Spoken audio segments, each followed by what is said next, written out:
Hi everyone, in this user tutorial we are going to be going over how to generate video from an image and text prompt. We will go over how to use start and end frames and show examples of different image to video nodes.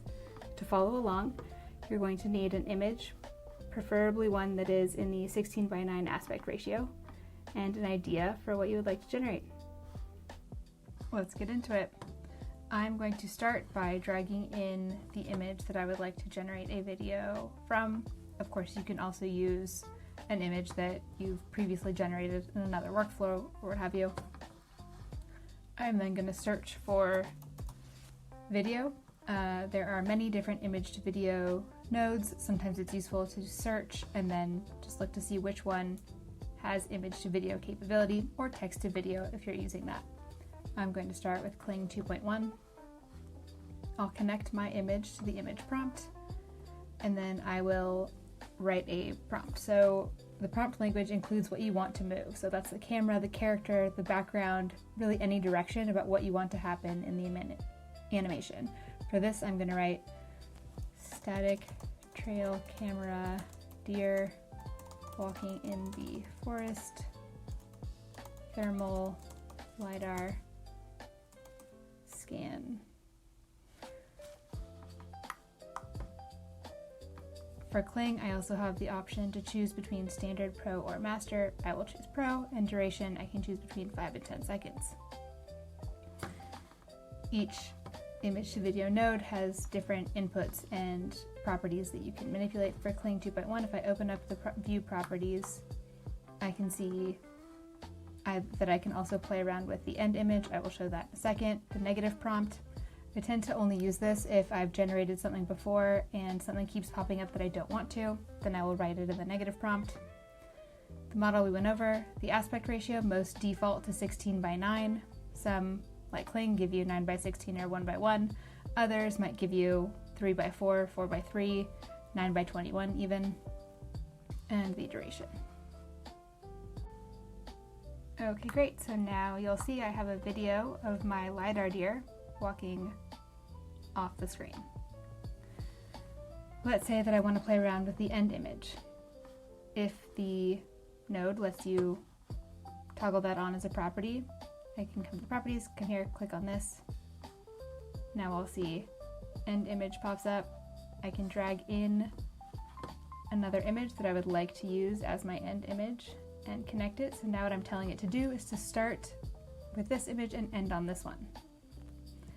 For Kling, just so you know, you can only do first frame, last frame. If you're using the Pro model, it will not let you run it on standard or master. If you try to, it will just let you know.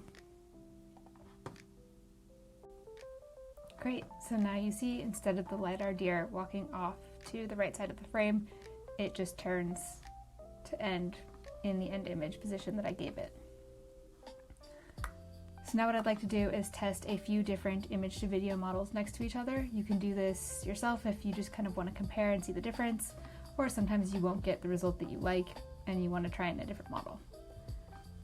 Let me copy the prompt outside so that I can reuse it and delete the end image. Let's run Theo. I'm going to run each of these with the same image and prompt. Runway.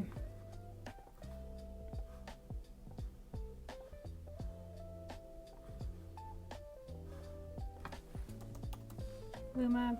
I'm going to run Luma Ray 2. It has kind of a unique function. It will let you toggle on flash, which is kind of cool. Let's run 122, a newer model that's becoming one of my favorites. Vidu.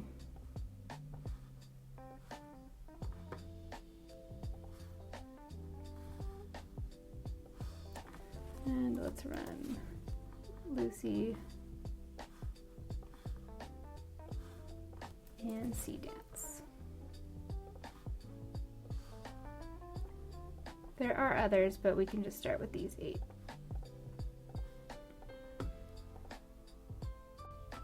Great. Now I have 8 different options of video to choose from. Please note that each of these nodes and models are run by different companies and they require a different number of credits to run. This is impacted by the specific model you're using, the aspect ratio, the duration, etc.